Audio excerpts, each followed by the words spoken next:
se você me ouve bem. Sejam bem-vindos. Vocês já iniciaram essa semana, né? A turma da Polícia Federal. Diga para mim, quem aqui está pela primeira vez assistindo a minha aula, se eu tenho algum aluno novo, ou se todos aqui já são alunos ou ex-alunos do Fernanda Pérez. Todo mundo aqui, então, já somos amigos, né? Eu quero te apresentar inicialmente. Luciana, seja muito bem-vinda, tá, Luciana? Pessoal, eu baixei aqui para vocês o último edital do concurso da Polícia Federal, tá bom? Eu queria mostrar aqui rapidinho para vocês o nosso conteúdo programático. A priori, eu vou ficar com o conteúdo de direito administrativo, tá?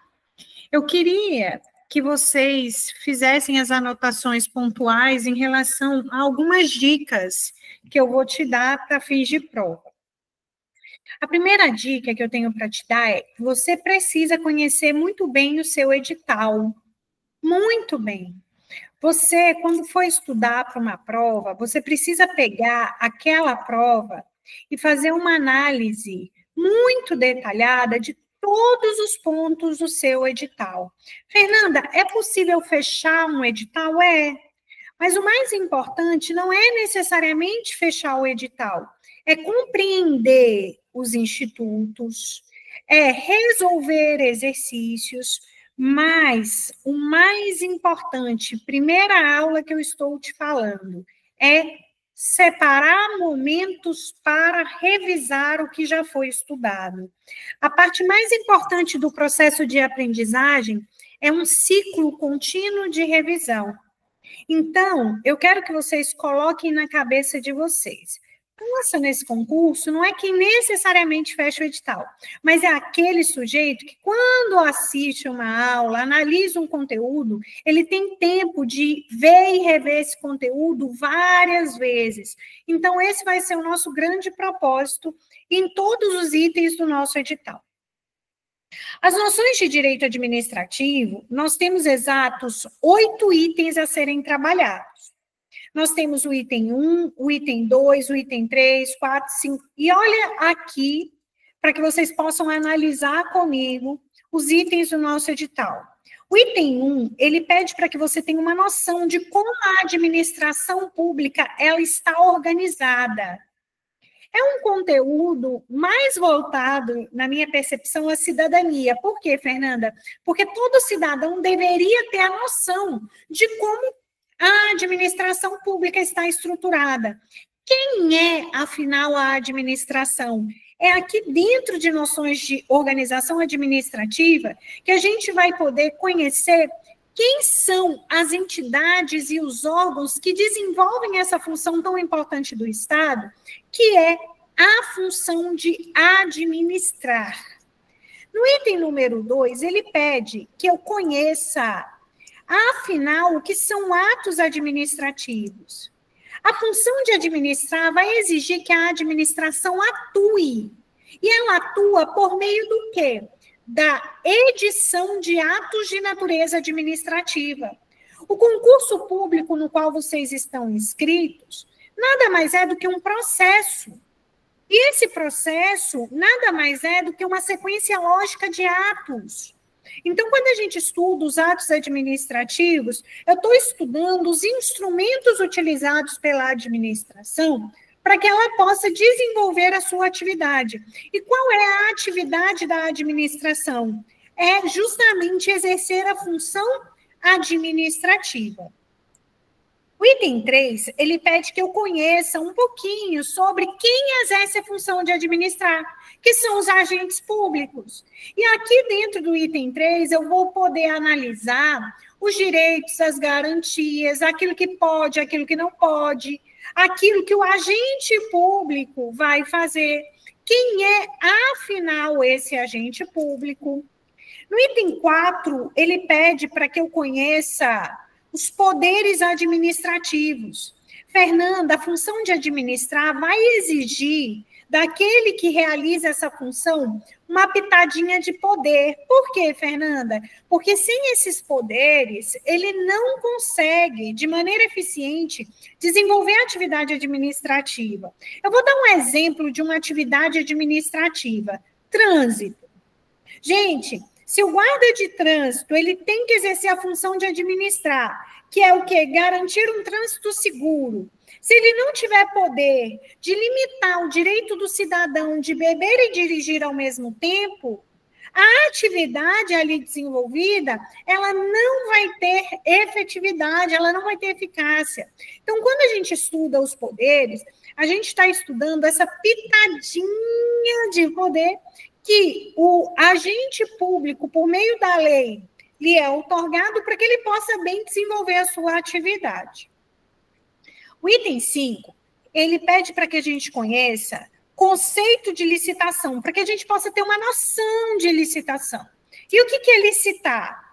A licitação é um procedimento administrativo que tem por objetivo garantir que todas as vezes que o Estado tiver que contratar alguém, tiver que comprar alguma coisa, tiver que alienar um bem, esse Estado ele vai obedecer à legislação.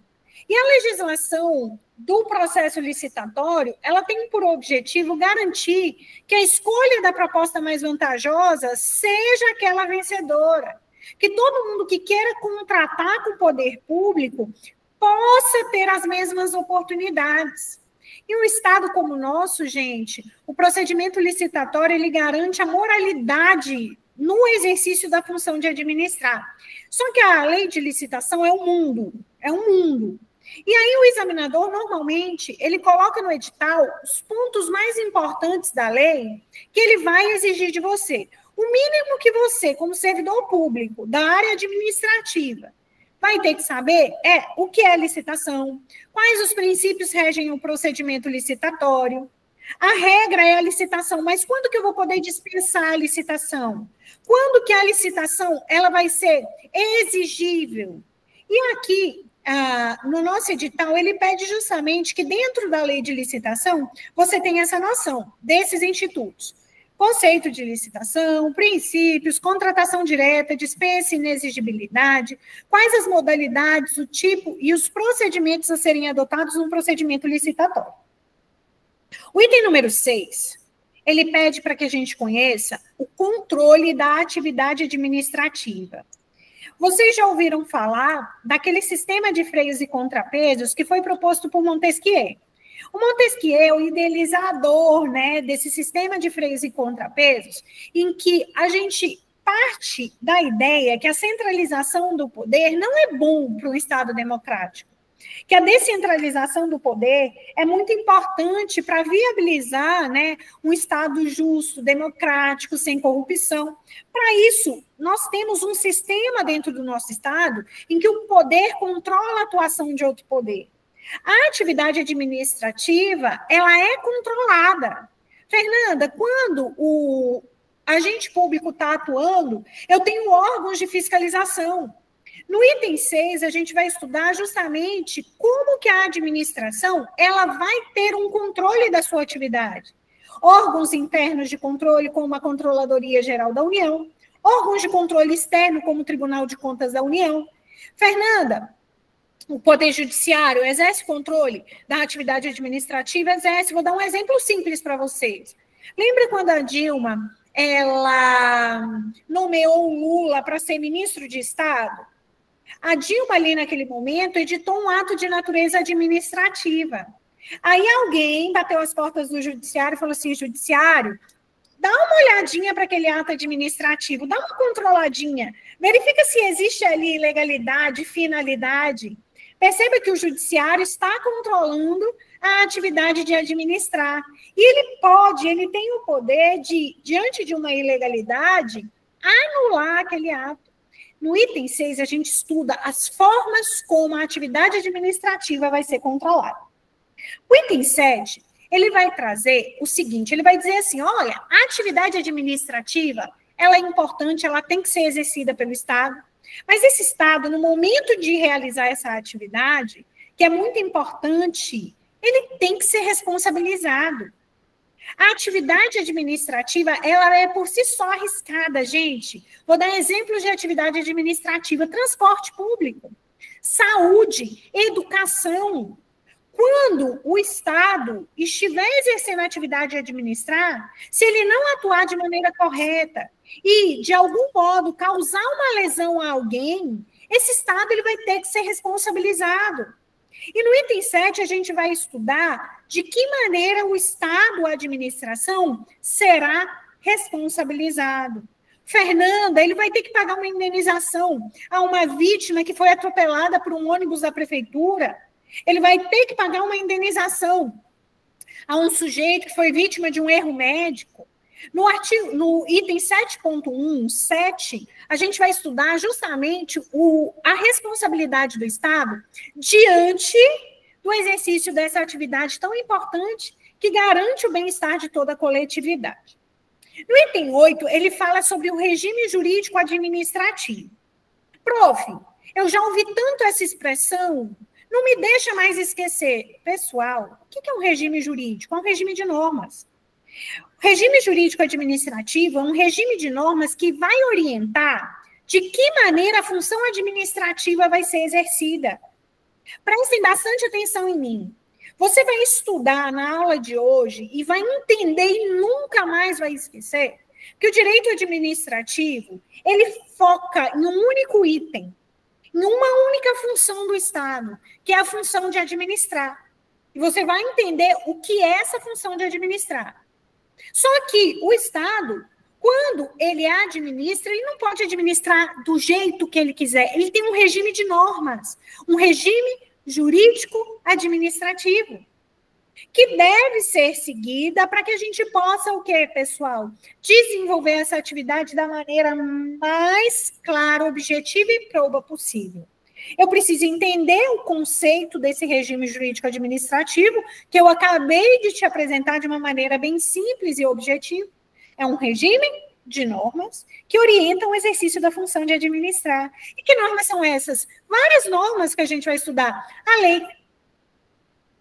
lei de licitação, a lei 8.112, você vai ser servidor público federal. Nós temos a lei que regula o processo administrativo, que é a 9784. Um regime jurídico é esse regime de normas. No direito administrativo, a gente não tem um código só, uma lei só. São várias leis esparsas que vão o quê? Regulamentar de que maneira você, futuro servidor, vai exercer a sua função. De que maneira você deve atuar. E a gente tem uma base para atuar. Uma base que são os princípios.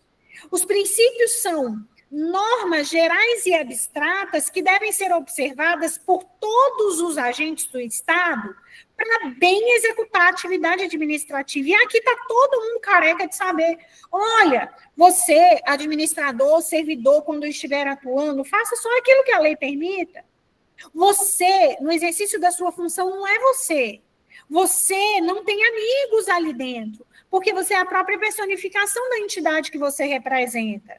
Significa dizer que quando você estiver atuando, todo mundo tem que ser tratado da mesma forma, sem privilégios, sem discriminações. Quando você atuar, respeite a coisa pública. A moralidade, ela integra o ato.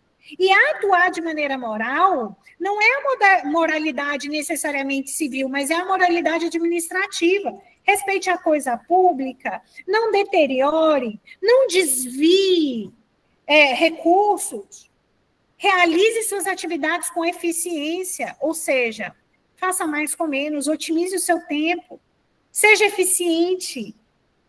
E tudo que você fizer, necessariamente você tem que dar transparência, porque você não atua como atua um particular. Ah, Fernanda, eu não quero que ninguém saiba que eu estou estudando. Beleza, ótimo. O que ninguém sabe, ninguém atrapalha. Agora, se você fosse administração, você teria que o quê? Publicizar tudo aquilo que você realizar. Inclusive, se a administração estiver estudando, ela tem que ir lá o quê? Jogar no portal da transparência que ela está estudando.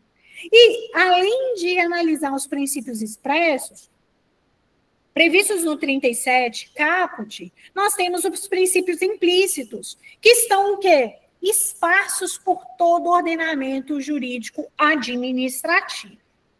Prof, sua louca, a senhora passou por todo o conteúdo programático. Eu não sei se você percebeu, mas o direito administrativo ele é muito redondinho. Toda hora a gente vai voltar para o mesmo lugar, que é o respeito à legalidade, à impessoalidade, à moralidade, à publicidade, à eficiência.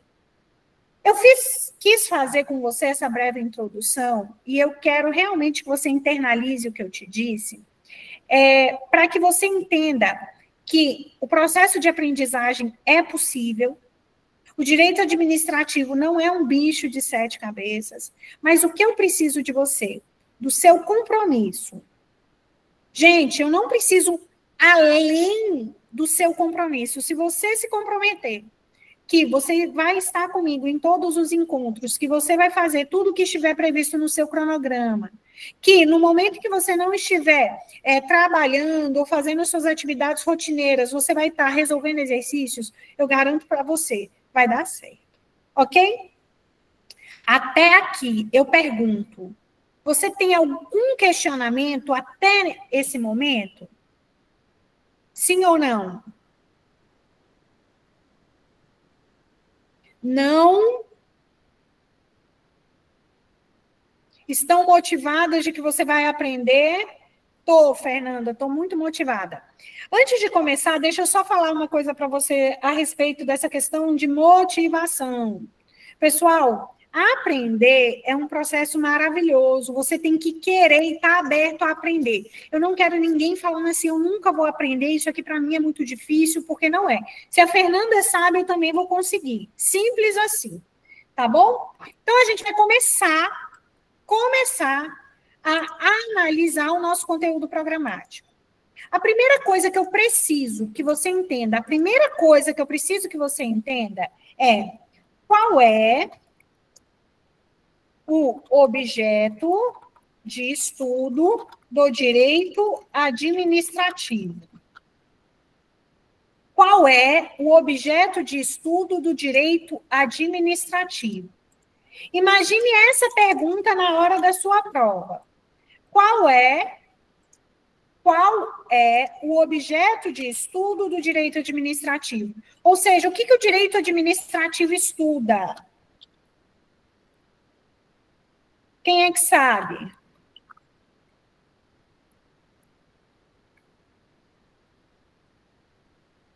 Eu quero que você me participe, tá? Direitos, deveres, sanções do servidor público, responsabilidade do Estado, improbidade, atos. Isso. Mas, Taina, quando eu falar em objeto de estudo, você tem que imaginar uma função que o direito administrativo se preocupa. Tudo que o Estado faz, o Estado exerce 1.299.000 mais 19 funções. Mas o direito administrativo vai cuidar só de uma. Pode falar, Marli. Seria a administração pública? O direito administrativo tem por objeto de estudo, entre as inúmeras funções do Estado, uma única função, que é a função de administrar. Qual o objeto de estudo do direito administrativo? A função de administrar. Função de administrar. O direito administrativo se preocupa, o seu objeto de estudo é com a função de administrar. Mas aí você pode me perguntar o seguinte: prof, eu entendi que o direito administrativo tem por objeto de estudo a função administrativa. O que é administrar? Olha o que eu falei. O direito administrativo, ele estuda uma função do nosso Estado, que é a função de administrar. Mas o que é administrar? Para te explicar o que é administrar, eu sempre uso esse exemplo, e eu acho que dá certo. Gente, o chefe do Poder Executivo, quando ele assume o poder, ele apresenta para a sociedade o seu plano de trabalho. Aquilo que ele pretende fazer nos próximos 4 anos. Por exemplo, o Lula disse no seu primeiro governo e materializou isso no seu planejamento estratégico, que ele queria acabar com a fome, que ele queria disseminar o acesso às universidades. E ele fez um plano de governo. Quando ele planeja, ele exerce a função governamental, a função política. A função política é uma função dada ao chefe do executivo para ele planejar, para ele colocar em prática aquilo que ele precisa fazer. Porém, ele vai colocar aquilo no papel e ele precisa de instrumentos de execução do seu plano. Eu vou dar um exemplo aqui para vocês. Eu, Fernanda, sou a função política da minha casa. Eu coloco no papel como é que eu quero organizar a minha casa. Na minha casa, vou dar um exemplo. Aqui em casa, eu gosto e exijo que todos os dias o banheiro seja lavado. É um tique meu. Banheiro, para mim, eu tenho terror de banheiro sujo. Ah, Fernanda, mas não está sujo. Mas todos os dias eu quero o banheiro limpo. E eu coloco, todos os dias quero o banheiro limpo. Só que eu, Fernanda, não executo, não sou eu que lavo o banheiro. Aí eu contrato uma secretária e falo para minha secretária assim: Eilene, olha o meu plano de governo aqui de casa. Todos os dias eu quero que você lave o banheiro. Quando eu, Fernanda, planejo, eu estou exercendo a função política. A Lene, quando executa, está exercendo a função administrativa. A função administrativa nada mais é do que a execução das ordens governamentais. Manda um emotion para mim se eu me fiz entender. O que é administrar? Administrar é executar, é colocar em prática. Quem é que vai exercer a função de administrar? A administração pública.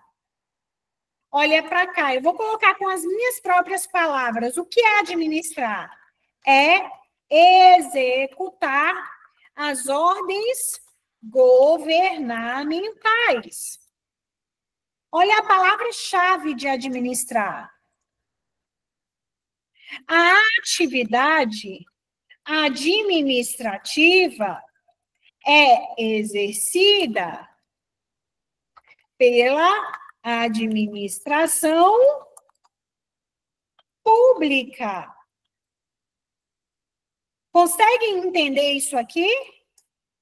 É a administração pública que exerce a função administrativa. E a função administrativa é uma função meramente instrumental. A Lene, ela não diz como será lavado o banheiro. Eu vou orientar e vou falar assim: Lene, eu quero que você lave o banheiro assim. Ela vai executar. O governo fala assim: precisamos acabar com as mortes violentas no estado do Pará. A Polícia Militar e a Polícia Civil vão executar o plano que o governador do estado ele ponderou para diminuir as mortes violentas no estado. A Polícia Civil, a Polícia Federal, elas são o quê? Instrumentos governamentais para colocar em prática as opções políticas do governo na área de segurança pública. É por isso que você é futuro servidor da Polícia Federal, futuro servidor da Polícia Civil, você exerce a função administrativa. Conseguem entender? Sim ou não? Perfeito. Prof, estou conseguindo entender. Vamos lá. Ocorre que, para exercer a função administrativa, eu não posso exercer do jeito que eu quiser. A função administrativa, ela exige o respeito à legislação. Significa dizer que aquele que exerce a função administrativa, ele deve obediência a um regime jurídico administrativo. O que é o regime jurídico administrativo.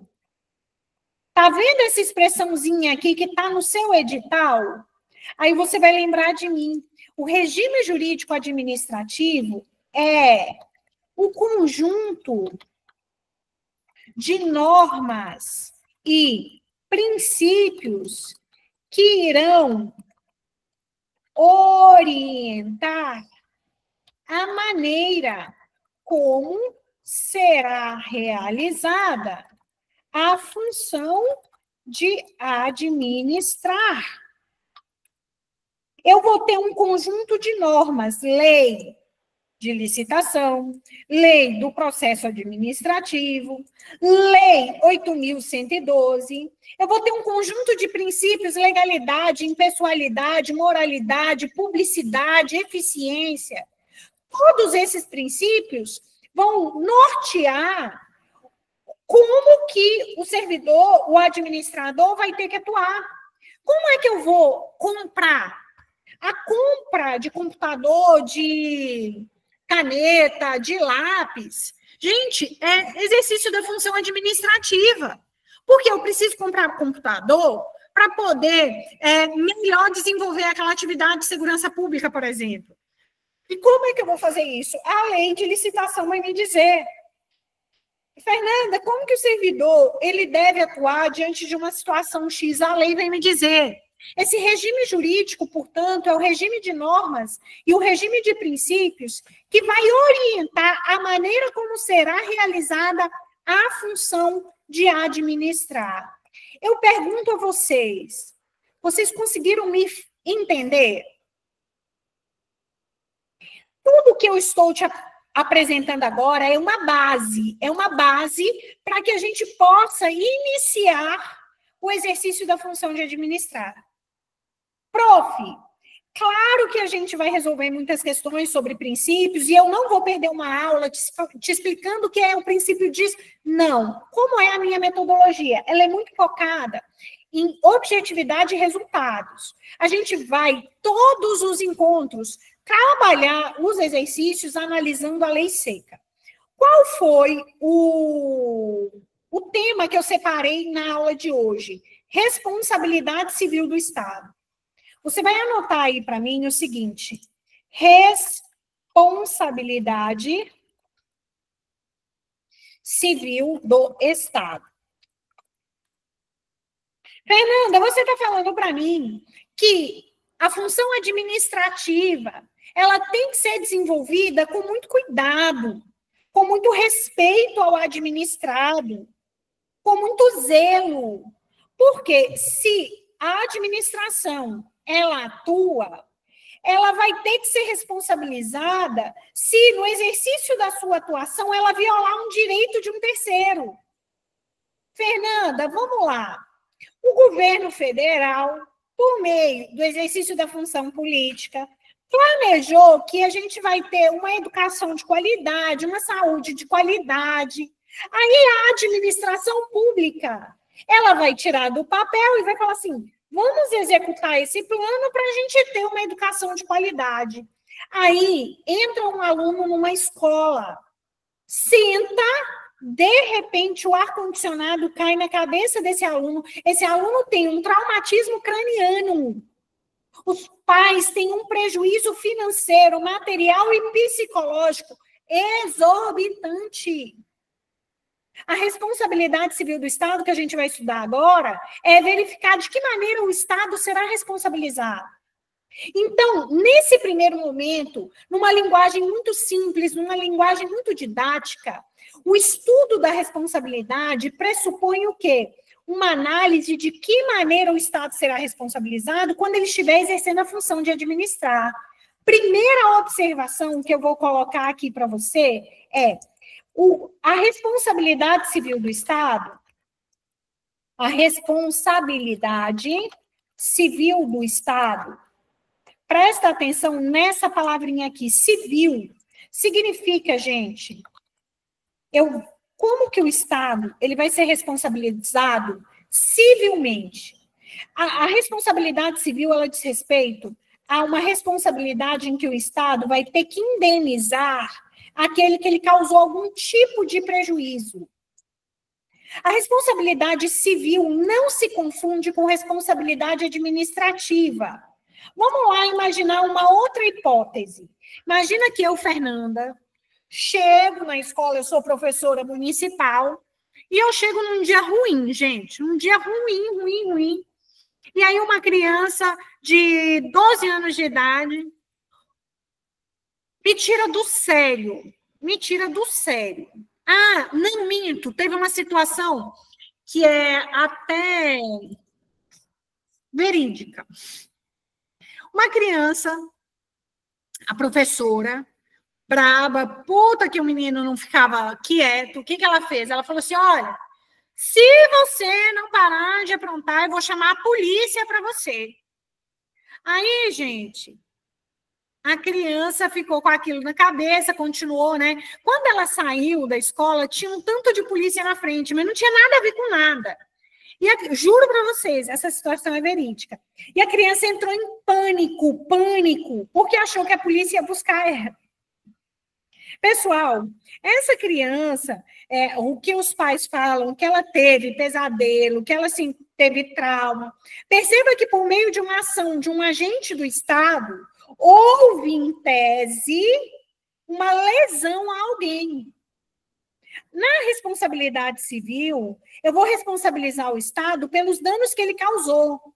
Mas o agente público, ele pode ser responsabilizado na esfera administrativa após a apuração daquela situação, podendo culminar, inclusive, com a sua demissão. O que eu quero te chamar a atenção é que na responsabilidade civil, eu vou fazer uma análise do prejuízo que aquela ação estatal causou àquele terceiro, àquele particular. E esse prejuízo, ele tem que ser indenizável. E esse prejuízo pode ser um prejuízo tanto de natureza material quanto de natureza moral. A responsabilidade do Estado, pessoal, prestem bastante atenção, decorre de uma ação de um agente público que, no exercício da função administrativa, causar dano a alguém material ou moral. A gente pode se deparar na hora da prova, prestem bastante atenção, com uma palavra sinônima: responsabilidade extracontratual. O examinador, ele pode trazer essas duas expressões aqui, ó. Responsabilidade extracontratual. Ou seja, imagina uma seguinte situação. O menino estava dentro de um ônibus de uma concessionária de serviço público. Esse ônibus bateu na traseira de um carro, a criança foi arremessada para frente, bateu a cabeça, teve um traumatismo craniano. Gente, quando eu compro uma passagem de ônibus, prestem bastante atenção no que eu vou dizer. Comprei uma passagem de ônibus, eu não assinei um contrato com o Estado. A responsabilidade aqui é fora de um contrato. É uma responsabilidade extracontratual.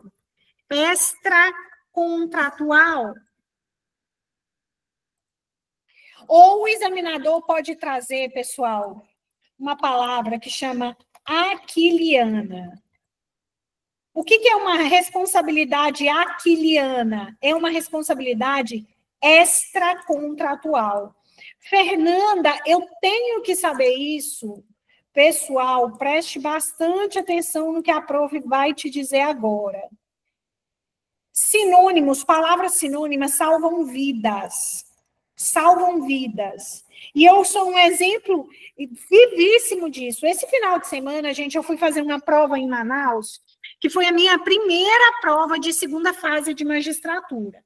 Eu estou começando agora a fazer as provas de juiz. E aí, eu vou ser muito sincera para vocês. Em algum momento eu vou passar. Pode ser daqui 1 ano, 2, 3. Eu só sei que eu só não vou passar se Deus não quiser. Porque desistir eu não vou desistir. É fato.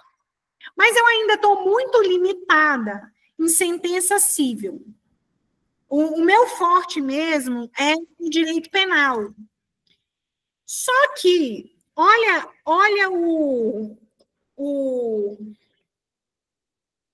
qual foi a pergunta da prova da sentença penal? Ele colocava uma situação justamente em que a criança estava dentro de um ônibus, esse ônibus bateu em outro veículo e a criança morreu. Aí, ele usa a expressão assim, gente, coletivo, para se referir ao ônibus, tá? Coletivo, para se referir ao ônibus. E aí ele diz que a mãe entrou com uma ação contra a empresa de ônibus, pedindo o ressarcimento por todos os danos que ela sofreu. Ela pediu desde o que ela gastou no enterro, ou o que ela gastou durante o tratamento, né, no hospital, até o caixão que ela gastou, mais danos morais.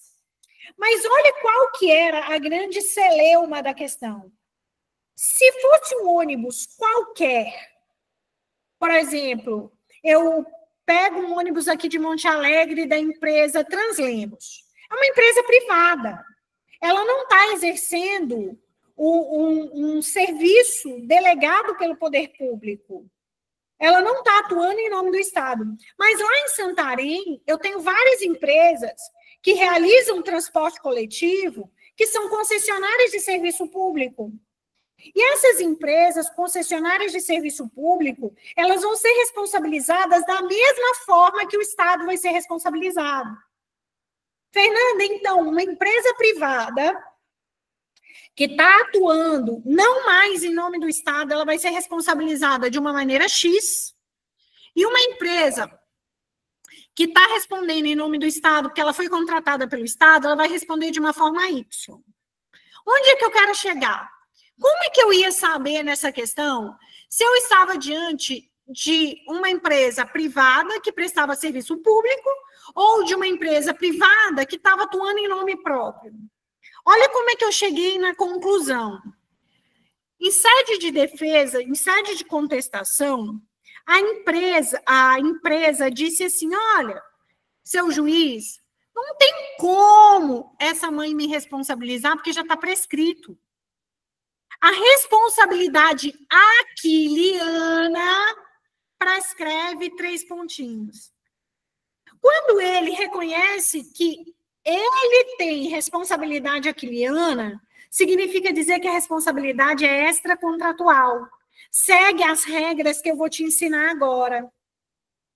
Muita gente desenvolveu todo o raciocínio como se fosse uma responsabilidade contratual, lá as regras do CDC, do Código de Defesa do Consumidor, e aqueles que se tocaram por meio da expressão aquiliana foram para o quê? Para a responsabilidade prevista no 37, parágrafo 6º, que eu vou te ensinar. Então, por que eu te contei toda essa historinha? Porque conceitos salvam vidas. Todas as vezes que a professora trouxer para você o conceito e sinônimos, eu quero que você guarde no seu coração. A responsabilidade civil extracontratual, a responsabilidade civil do Estado, a responsabilidade aquiliana diz respeito a uma só situação. A hipótese em que o Estado vai ter que ser responsabilizado por um dano causado por um agente seu a um terceiro. Seja esse terceiro usuário ou não usuário de serviço público. Pode ser que o Estado ele seja demandado a ser responsabilizado por alguém que estava dentro do ônibus, que era um usuário do serviço público, ou alguém que estava andando no meio da rua. Aí o ônibus foi lá e atropelou, não importa qual é a diferença, tá bom? Qual que é o fundamento da responsabilidade civil do Estado? Gente, o fundamento da responsabilidade civil do Estado é o artigo 37, no parágrafo 6º da nossa Constituição.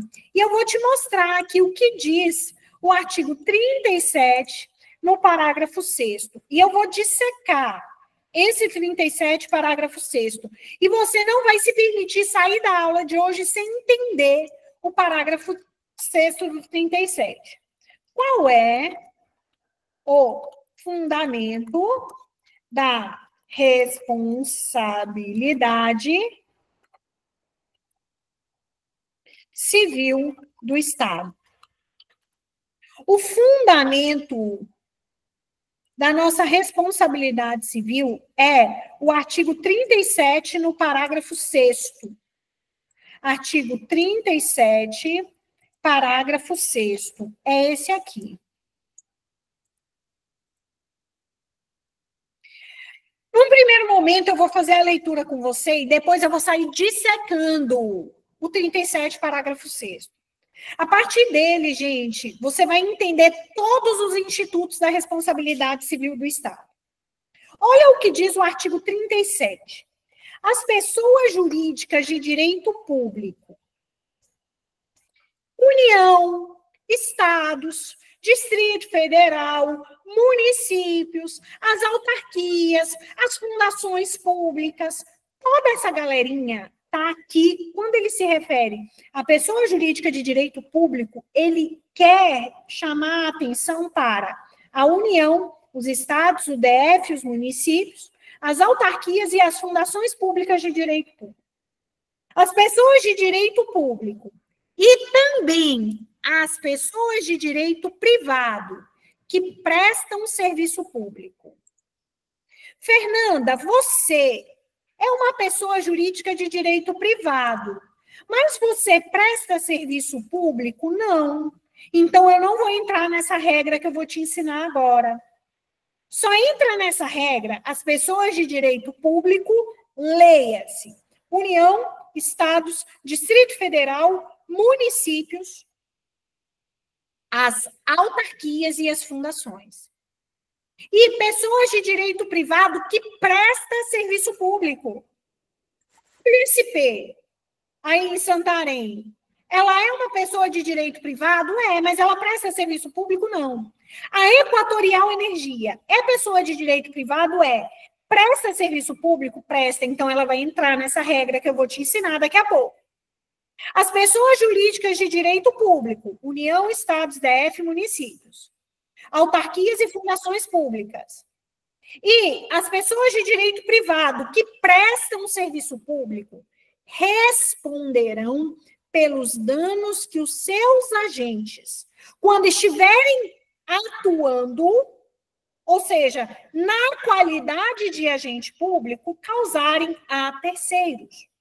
Um policial militar que, no exercício da função, causar um dano a um terceiro, quem vai responder não é o policial, é a pessoa jurídica de direito público a qual ele estiver vinculado. A pessoa jurídica de direito público e a pessoa jurídica de direito privado que prestaram serviço público, essa pessoa responde pelos danos que seus agentes, na qualidade de agente, causarem a terceiros. E depois, pode essa pessoa jurídica, em uma ação de regresso, perguntar e pedir para que esse sujeito que causou o dano responda. Vou dar um exemplo. Imagine um policial militar, gente, que está em ronda. Ele atire contra uma pessoa que estava simplesmente passando pelo momento ali na rua. Aí a pessoa não morreu, mas ficou tetraplégica. Ela vai entrar com uma ação contra o policial? Não pode. Eu já vou te mostrar que não pode. Ela vai entrar com uma ação contra o Estado do Pará, que é aquele que responde pela atuação do agente público. Fernanda, e depois, se a pessoa entrou com uma ação contra o Estado foi obrigado a pagar uma indenização de R$100 mil a essa pessoa. Depois o Estado pode o quê? De maneira regressiva, falar, gente, tu fez isso, então tu vai responder. Tu consegue entender, pessoal? Sim ou não? Só que tem uma diferença crucial. Crucial. E você vai fazer um pacto comigo nesse momento. Qual que é o pacto, Fernanda? Professora, se eu não entender, eu vou levantar a minha mão e eu só saio da sala de aula assim que eu conseguir entender. Você tem que fazer esse pacto comigo. Sabe por quê, gente? Porque você está pagando caro. E não é só o seu dinheiro, é o seu projeto. Você tem que, em todas as aulas, sair com a percepção clara do processo de aprendizagem. E eu vou contar um segredo para vocês. Eu tenho um problema seríssimo. Qual que é seu problema, Fernanda? Eu fui doutrinada desde muito cedo. Vou contar para vocês. Doutrinada pela minha mãe, pela minha avó, de que onde eu não for igual, em tudo que eu faço, onde eu não for igual, eu tenho que ser melhor. Então, assim, eu sou muito boa no que eu faço. E o que eu faço? Eu ensino. Eu não posso permitir que você saia dessa sala de aula sem entender. Então, você vai levantar a mãozinha. Prof, o que a senhora quer me ensinar? Que a senhora acha que talvez, num primeiro momento, eu não compreenda tão bem.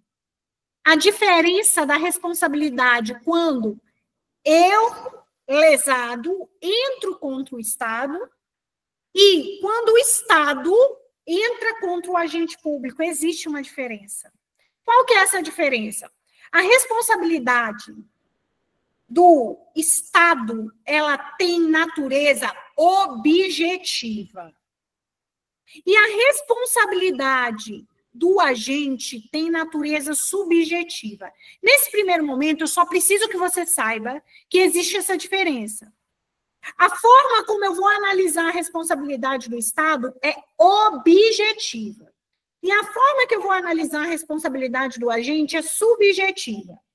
Prof, o que é uma responsabilidade objetiva? Simples assim.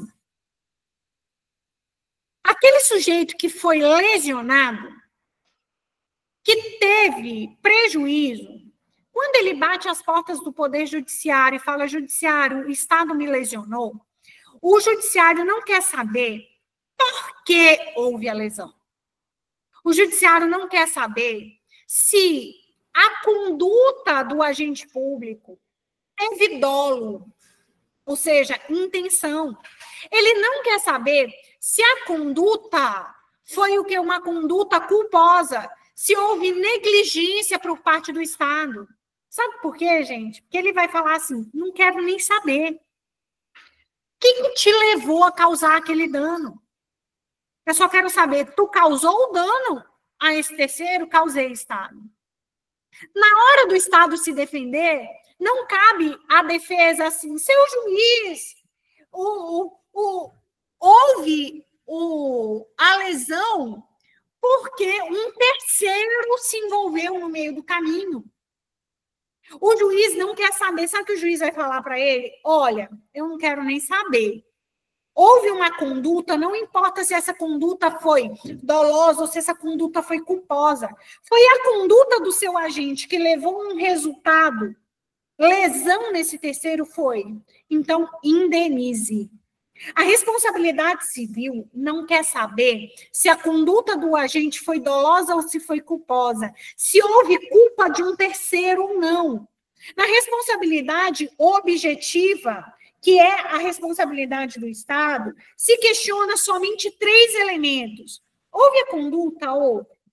Agora, essa conduta foi culposa? Não quero saber. Houve conduta? Houve. Houve um resultado? Houve. Foi a conduta que levou ao resultado? Foi. Então, indeniza.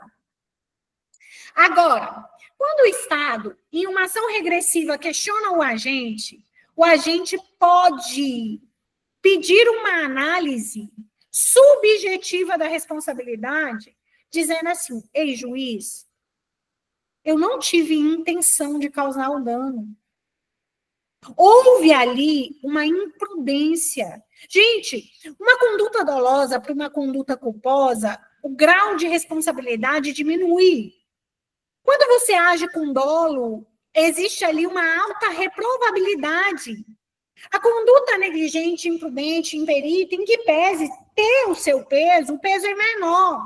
Ou então, se eu conseguir provar que a culpa foi de um terceiro, vai haver a exclusão da minha responsabilidade. O motorista do ônibus que bateu numa criança e a criança morreu, o Estado responde e não quero saber por qual motivo foi o impacto. Agora, na hora que o Estado entrar com uma ação regressiva em relação a esse sujeito, o sujeito vai falar assim: ei, a culpa não foi minha.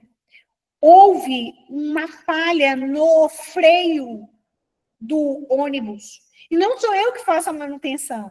Ou seja, foi uma culpa de um terceiro. Aí haverá uma excludente da responsabilidade. Você está conseguindo entender a diferença de como o Estado vai ser responsabilizado e como que o agente público vai ser responsabilizado? Prof, eu estou conseguindo entender mais ou menos. Pode perguntar, Grace.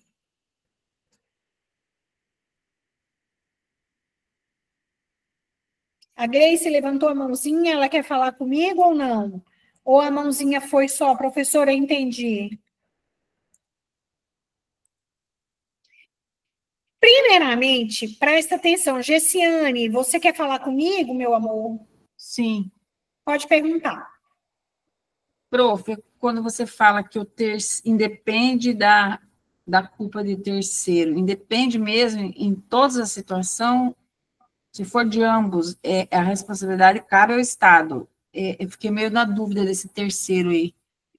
Tá, presta atenção no que eu estou te falando. Imagina que o ônibus bateu na criança porque um outro carro, tá, bateu no ônibus e o ônibus, de maneira involuntária, olha, foi na traseira do ônibus, bateu na criança. A culpa é de um terceiro. Quando a mãe entrou com uma ação contra o Estado pode alegar culpa de terceiro? Não. Agora, quando for uma ação regressiva do Estado em relação ao agente, o Estado quer responsabilizar o agente vai falar assim: ei, eu não tenho responsabilidade nenhuma. Pô, para com essa palhaçada. Foi um terceiro que bateu na minha traseira. O que eu quero te mostrar nesse primeiro momento? A gente vai ainda ter a oportunidade de aprofundar ainda mais o processo de aprendizagem desse tema. Eu só quero te mostrar que na responsabilidade objetiva, que é a que a gente adota no nosso ordenamento jurídico, a conduta, ela não é analisada nos seus aspectos dolosos e culposos. Eu não quero saber de quem foi a culpa. Em regra, o Estado vai ter que indenizar. Tá bom? Mas nesse primeiro momento, eu só preciso que você guarde isso aqui. Que as pessoas de direito público e de direito privado que prestarem serviço público respondem pelos danos que seus agentes causam a terceiros e respondem de maneira objetiva. Não importa se houve dolo ou culpa. Possível uma ação regressiva em face do agente, e aí nessa ação regressiva eu discuto dolo e culpa. Até aqui tudo bem? Sim ou não? Sim, obrigada. Prestem bastante atenção como que o examinador vai me cobrar parte desse conhecimento na hora da prova. Olhe para cá.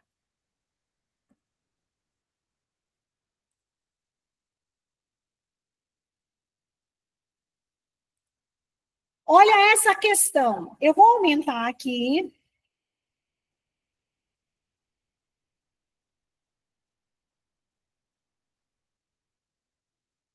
Deixa eu só abrir aqui. Gente, vai ficar um barulho, porque aqui está chovendo bastante, tá? E aí a minha acústica não é das melhores. Olha essa questão aqui. Exame Nacional da Magistratura. Olha essa pergunta aqui do Exame Nacional da Magistratura. Vamos lá. Deixa eu achar aqui. Onde é que eu faço?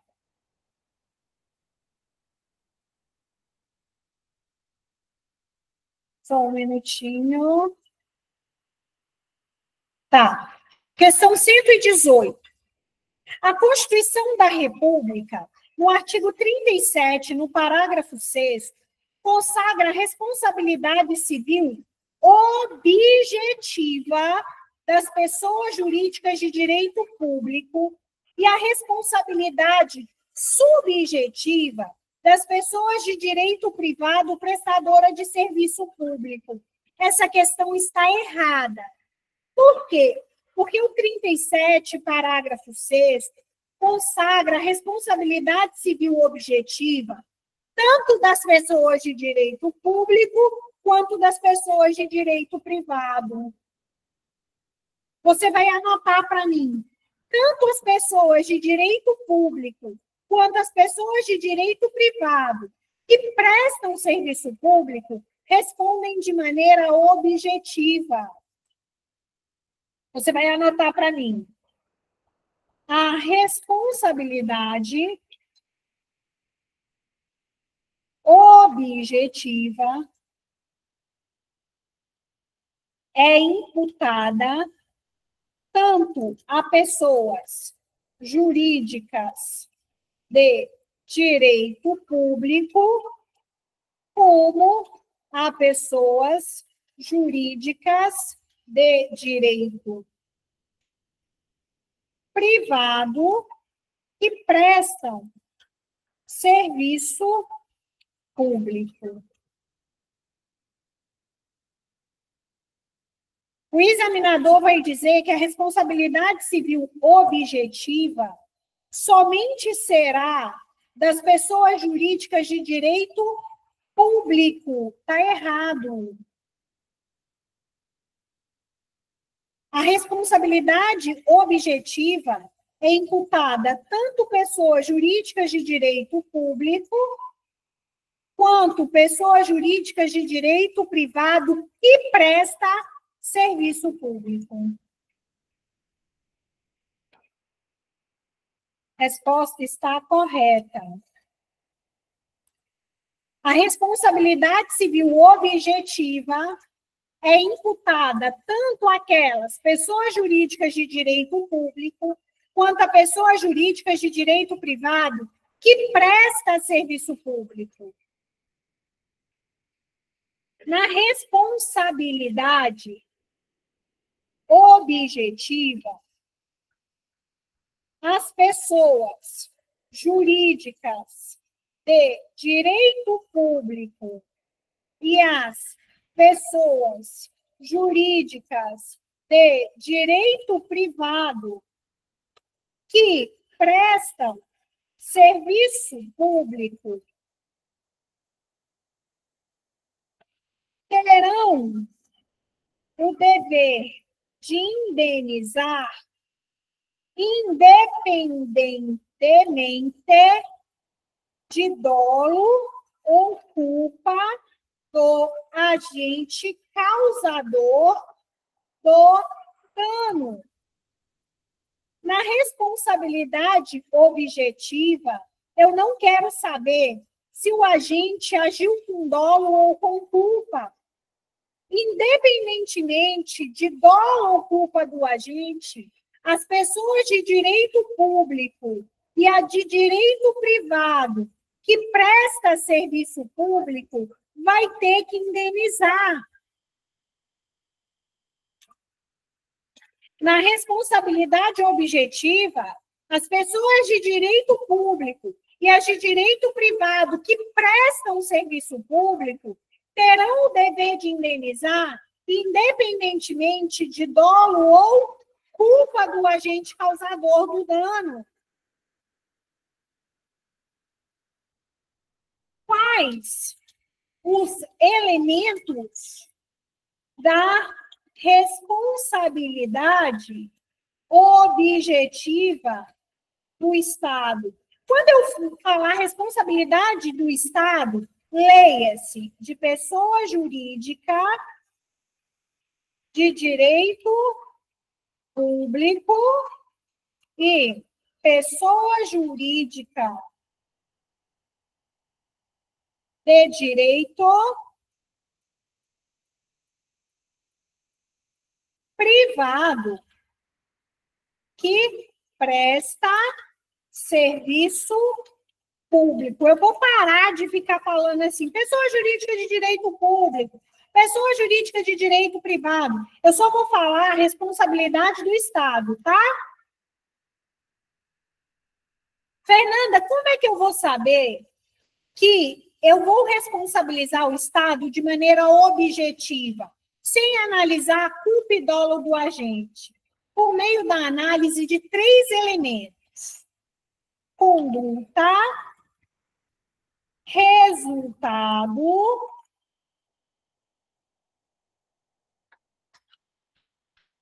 e nexo de causalidade. Vou te explicar, não anota nada ainda.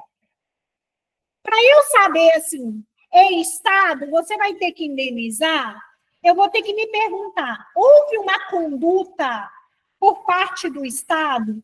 Ou seja, houve uma ação? Houve.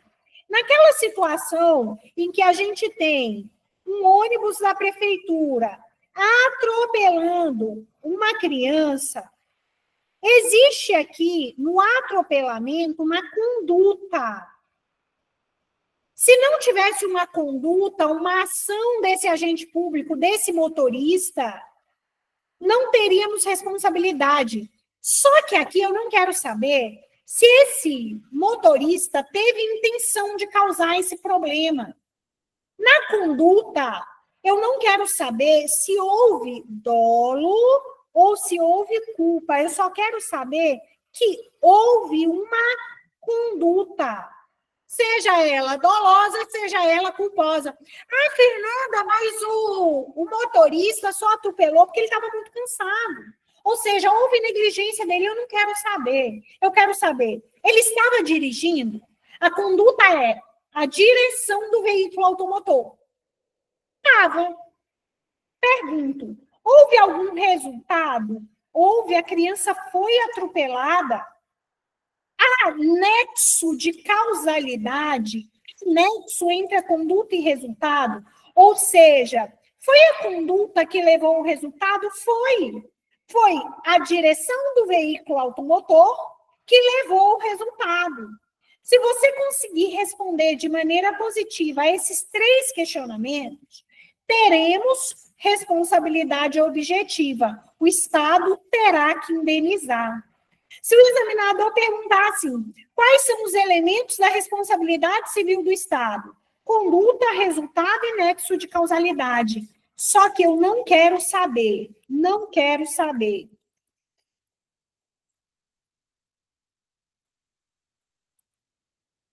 Eu não quero saber se houve dolo ou culpa. A responsabilidade civil é independentemente de dolo ou de culpa. Por quê? Que o ordenamento jurídico brasileiro, ele tem, no regime de responsabilidade, tanta dureza em relação ao Estado. Por que o Estado ele vai responder de uma maneira tão dura? Por que eu, particular, só respondo analisando o dolo e culpa e o Estado não? Porque a atividade administrativa do Estado, por si só, é muito arriscada. E o Estado assume essa responsabilidade. E ele não pode deixar que, por causa de alguma negligência, imprudência, ou de alguma situação, que um terceiro que tenha confiança na atividade administrativa estatal, que ele saia prejudicado.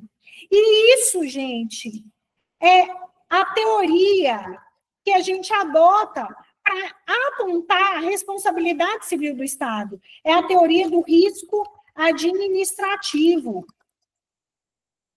A teoria do risco administrativo explica por que o Estado ele é responsabilizado de maneira objetiva. Essa teoria explica o porquê do Estado, leia-se pessoa jurídica de direito público, pessoa jurídica de direito privado que presta serviço público. Essa teoria explica o porquê o Estado responde objetivamente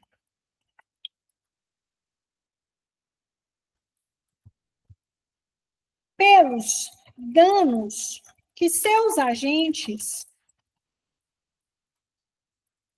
nesta qualidade, causarem a um terceiro. A referida teoria diz o seguinte: a atividade administrativa por si só é arriscada. Por isso, o Estado deve adotar todas as cautelas possíveis para desempenhar a atividade de maneira segura e evitar que, por meio dela, o usuário, vou colocar o administrado, tá? Por meio dela, o administrado seja prejudicado. E, caso isso ocorra, eu digo, o Estado, tá? Em caso isso ocorra, deverá responder pelos danos causados. Vou falar de novo.